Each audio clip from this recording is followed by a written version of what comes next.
Hello YouTube and subsequent social media lands, welcome to an all new video. In this video we're going to be talking about a new film that just came out on Paramount Plus a couple days ago and is a prequel to a great 2009 horror flick that just was so much fun. So we're going to get right into that.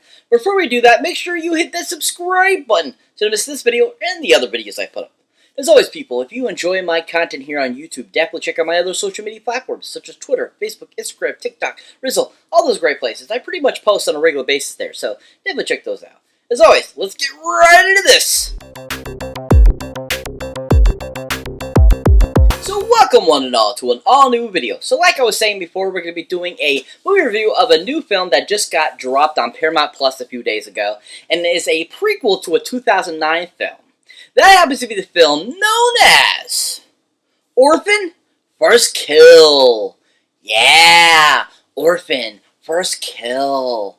Yeah, oh my god, this movie is fantastic. It's just as good as the first one, and the visual effects and everything that they did for this film are really amazing and really well done. Really enjoyable and really well rounded. Now, this film happens to be directed none other by a gentleman that goes by the name of William Brent Bell. Yeah, William Brent Bell. Yeah, so you might know William Brent Bell from directing the two Boy films, The Boy and then Brahms the Boy 2. You might recognize him doing a few other things over the years, but he is most notably known for it in the last recent few years, of course, is The Boys film. He's become kind of a horror director.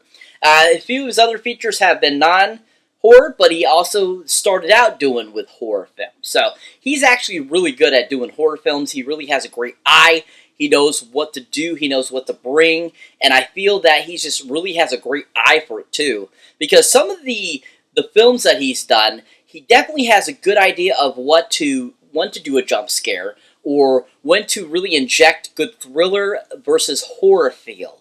And with The Boys, I feel that he did that. He gave us a really solid kind of thriller film enveloped in a horror film, but gave us some good, like, solid horror thrills throughout the film. So I think he has a really good eye for that.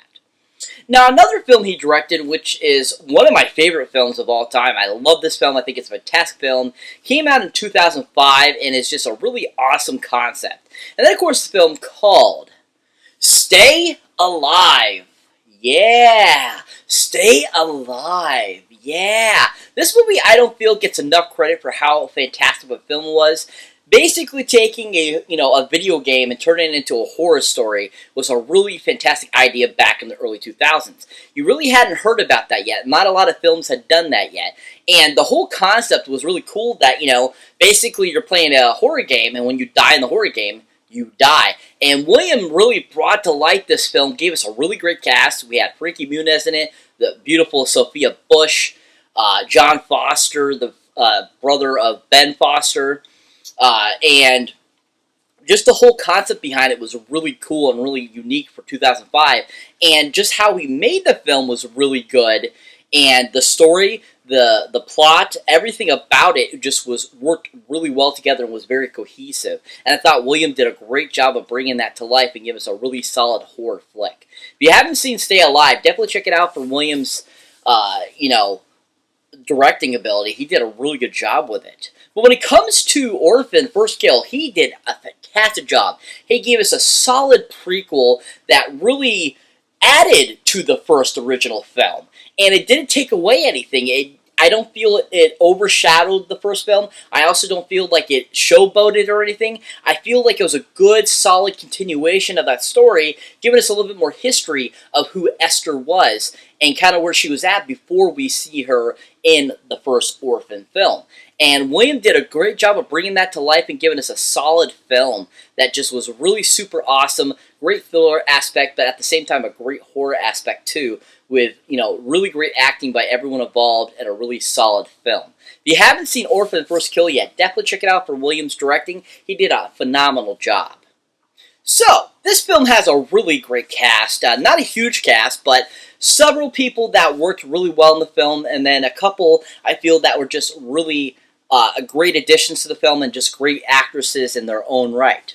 Now, of course, we have returning from the first film, replaying her character of Esther again, which was really awesome that they got her to come back, that they were able to visually make her look the same as she did in the original. I think this is amazing that they got her, and I think she did a fantastic job.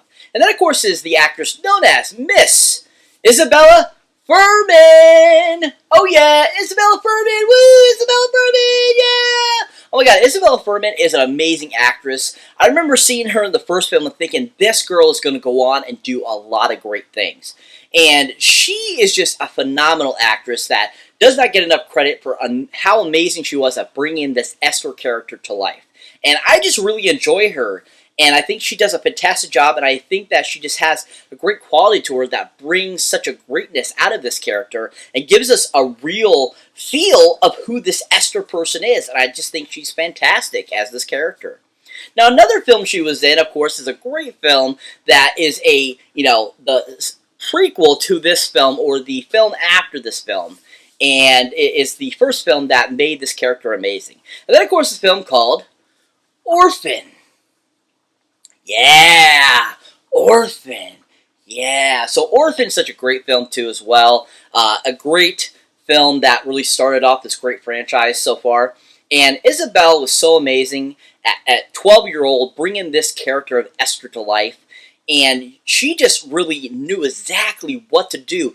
And she was a perfect casting for this role. She looked exactly like the part. She was the right size, everything about her, and even her mannerism, everything, portraying what she's supposed to be as a dwarf person or a little person that is basically looks like a child but really is like a 30-year-old woman. She did a fantastic job at 12 years old. She was phenomenal, Sven. So beautifully directed by Joan Colette Serra too as well, along with the great Vera Farmiga in it too as well.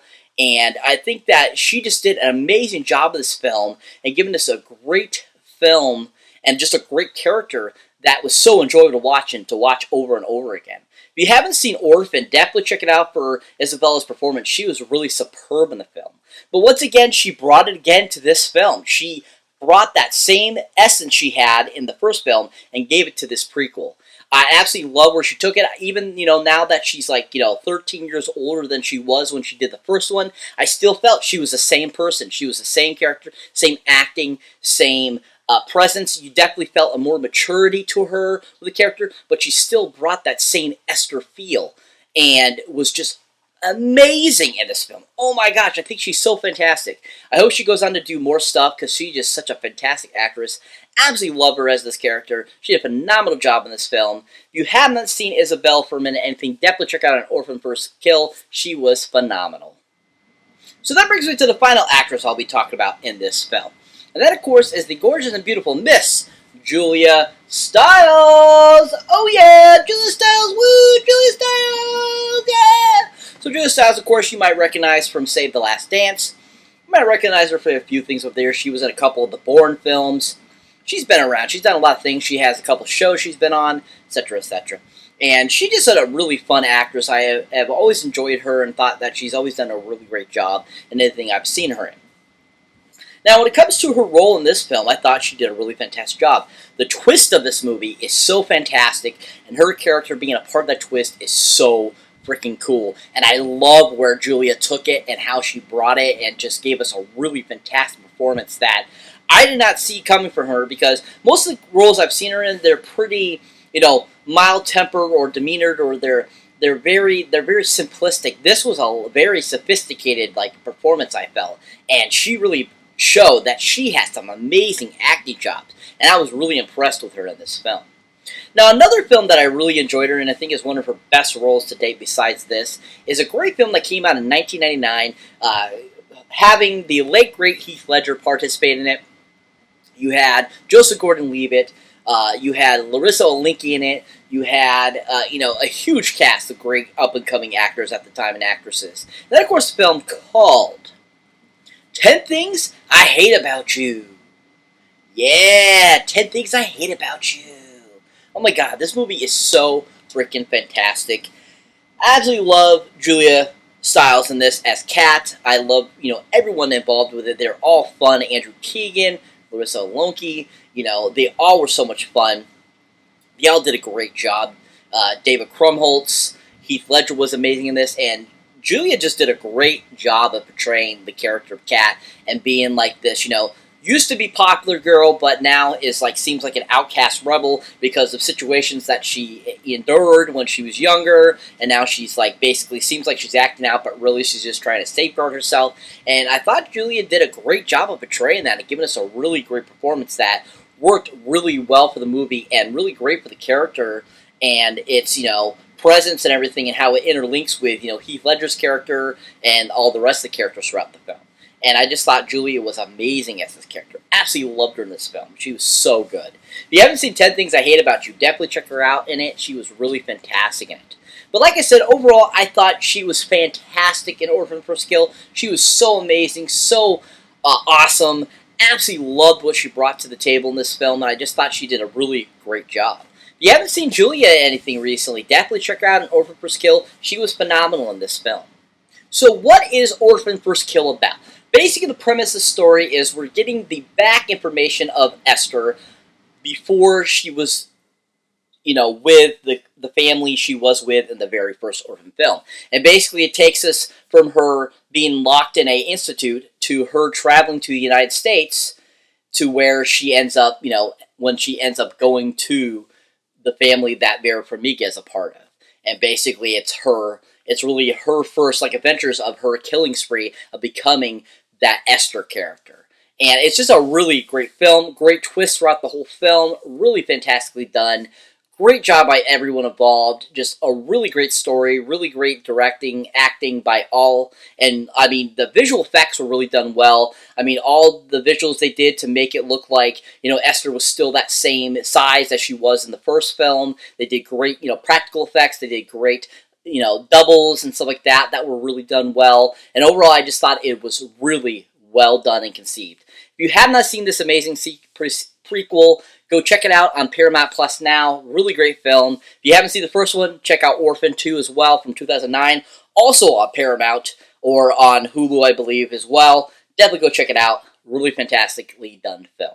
So that's it for this movie review, guys. As always, thank you for watching, thank you for liking, also thank you for subscribing. And if this is your first time here, or you have been here before, don't forget to check out any older, newer videos you might not see mine yet. And as always, people, if you enjoy my content here on YouTube, definitely want to show support for the channel, check out my awesome links down below. Either from my awesome Patreon page, where if you become a patron of my Patreon, you get to see all the extras accoutrements that you didn't get to see on my YouTube channel, from outtakes, bloopers, all that kind of cool stuff, stays on what I do next, all that kind of cool stuff. And as always, people, if you enjoy horror films, such as this being a horror film, definitely check out the Horror Pack link, where you get great horror films to your door every month for a great low price. So definitely check that out. As always, people, catch you in the next one.